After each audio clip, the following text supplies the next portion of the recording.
You wake up, try to get out of bed, but your hands and knees are so stiff you can barely move. You eat a healthy salad with tomatoes and bell peppers, thinking you are doing the right thing for your body. But what if the very healthy vegetables you are eating are secretly triggering your immune system to attack your joints? Today, we are documenting a 30-day elimination experiment to expose the Nightshade family. This video is for educational purposes only. Never stop your prescribed arthritis medications without consulting your rheumatologist. Stopping autoimmune medication abruptly can cause severe flare-ups. This dietary experiment is an adjunct to medical care, not a replacement. Before we begin, we must differentiate. Osteoarthritis is a metabolic and mechanical wear and tear issue. Rheumatoid arthritis is an autoimmune disease where your body attacks itself. This video is specifically targeting the autoimmune and inflammatory response. That distinction matters because not all joint pain behaves the same way. Some people feel pain after activity. Others wake up with stiffness that feels like their joints have been sealed shut overnight. That second pattern is what makes this experiment worth documenting. What you're about to watch is not a miracle story. It is an N=1 experiment, one person, one variable, one focused elimination trial. For 30 days, we remove 4 specific vegetables from the plate and track what happens to morning stiffness, swelling, and overall joint comfort. The point is not to prove that food causes every case of arthritis. The point is to test whether certain foods may be acting like hidden sparks in an already sensitive system. So stay with me, because in the next section, we're going to name the 4 vegetables, break down why some people react to them, and show exactly how this 30-day reset was tracked from day 1. The 4 culprits most people mean when they say nightshades are tomatoes, potatoes, eggplants, and peppers. Botanically, they all belong to the Solanaceae family, a massive plant group with roughly 2,700 species, and only a small fraction of them ever end up on a dinner plate. That matters because the word nightshade sounds ominous, but the family is bigger than the fear around it. Most of the species are not foods at all, and some are toxic ornamental or wild plants. The edible versions, though, are everyday staples for millions of people. Here is where the controversy starts. Nightshades contain naturally occurring compounds called alkaloids, including solanine. These compounds help plants defend themselves in nature. In very high amounts, some alkaloids can be harmful, but the quantities in normal edible servings are generally considered safe for most people. That is why the next sentence has to be precise. Nightshades are not proven to trigger arthritis in most people. Large arthritis organizations say the evidence is limited, and many experts do not consider them a universal inflammatory food. Still, some people do report symptom relief when they remove them, which is why a short, structured elimination trial can be useful as a personal experiment. This is the key distinction.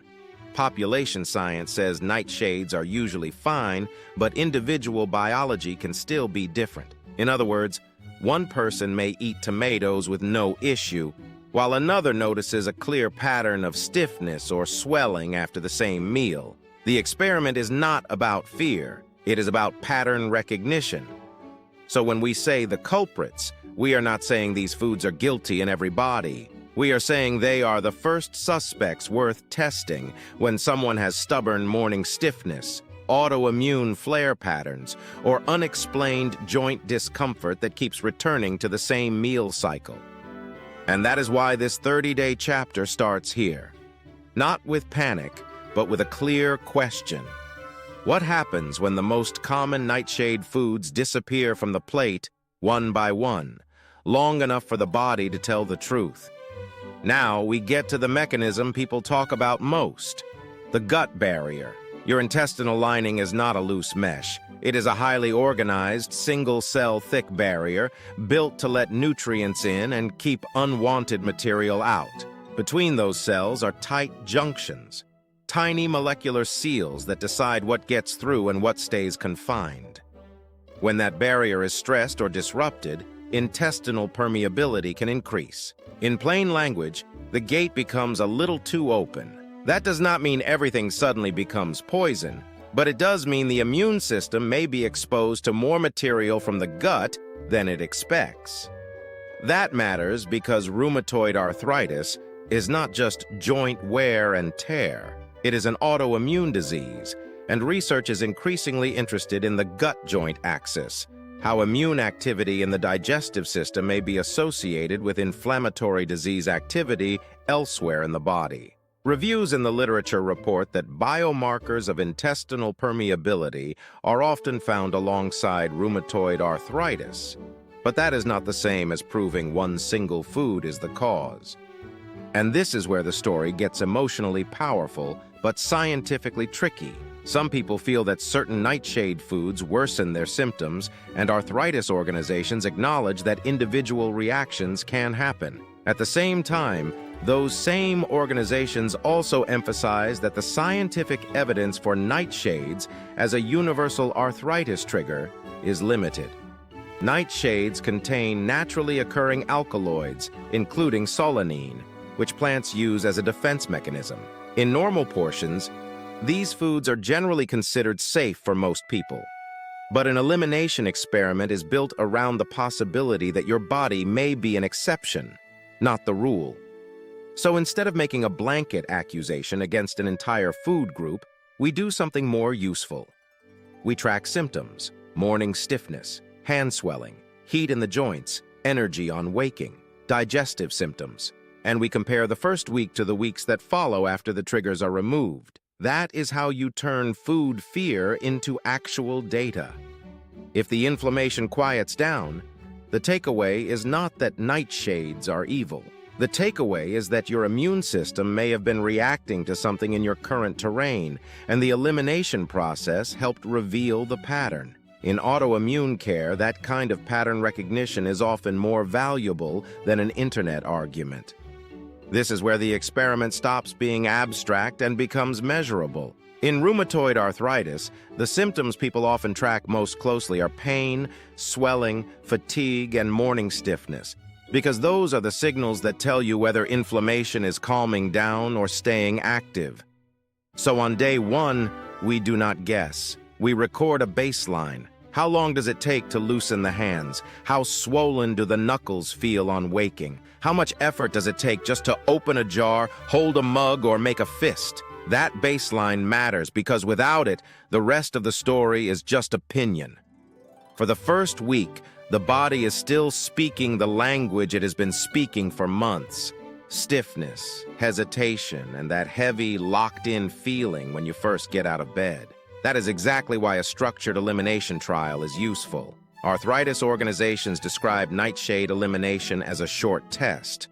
Remove the foods, watch for improvement, then reintroduce them carefully to see whether symptoms change. This is not a random diet flip. It is a controlled self-observation. If a food is truly a trigger, the pattern usually shows up in the diary before it shows up in the headlines. If it is not a trigger, the numbers stay flat, and that answer is just as valuable. By day 10 to day 14, the experiment becomes emotionally interesting. Not because one meal magically erased a disease, but because the body often gives a quieter signal first. Less morning drag, less visible puffiness, fewer moments of reaching for the joint and thinking, something is still on fire. The point is not certainty. The point is trend recognition. And this is where patients often notice the first real shift: function before drama. They may still have arthritis, but the morning routine feels less brutal. The timer to fully unstiffen starts dropping. The hands warm up faster. The day begins with less resistance. That kind of change is exactly why patient-reported tracking is so important in rheumatology. By day 30, the experiment is no longer about theory. It is about whether the body's noise has quieted. In a real elimination trial, the most meaningful result is not hype. It is whether the same symptoms that were present on day 1 are now lower, less frequent, and less disruptive after a full month without the suspected trigger foods. Arthritis experts note that some people report symptom relief when they remove nightshades, even though the broader research does not show nightshades trigger flares for everyone. That distinction is the whole documentary lesson. This is not proof that tomatoes, peppers, eggplant, and potatoes are universally harmful. It is proof that a disciplined food experiment can reveal whether your own immune system is reacting to something in your current diet. And in autoimmune care, that kind of personal data can be more useful than 100 arguments online. Now we get to the part most people skip: what you do after you remove the trigger. In rheumatoid arthritis, the goal is not to fix the disease with food alone. RA is an autoimmune condition that causes pain, swelling, and stiffness, and it is managed with medicines plus lifestyle support, not lifestyle alone. That is why the first rule of this protocol is simple.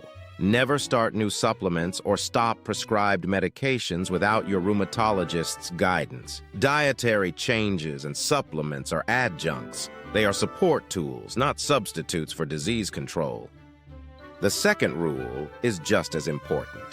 Keep the experiment honest. Arthritis experts note that nightshades are not proven to cause arthritis flares in most people.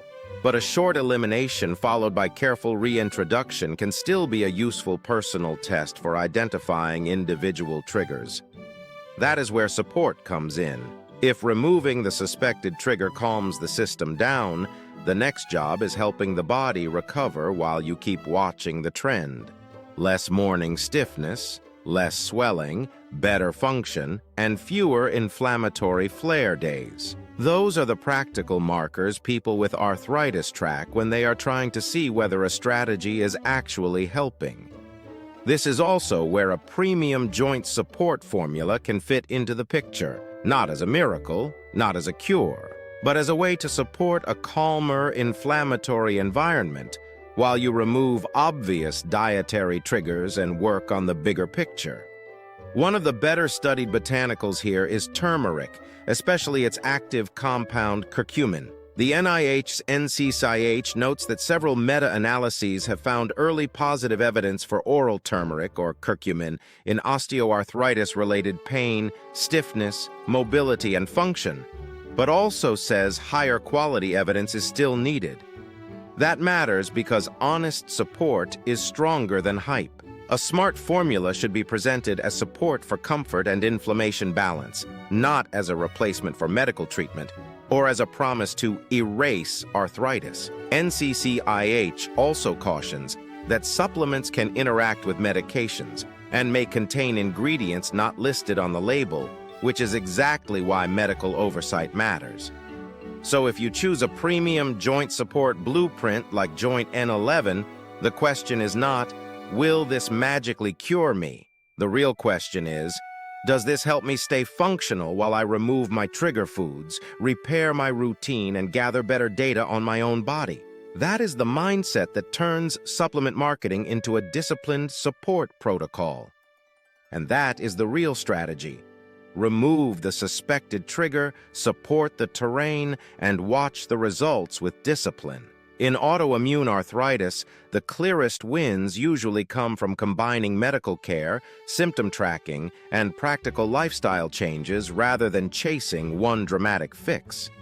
So before you add anything new, consult your rheumatologist, keep your medication plan intact, and treat any supplement as a support tool, not a replacement. Then use the next 30 days to see whether your joints respond to the absence of nightshades, the support of a well-built routine, and the consistency of real-world tracking.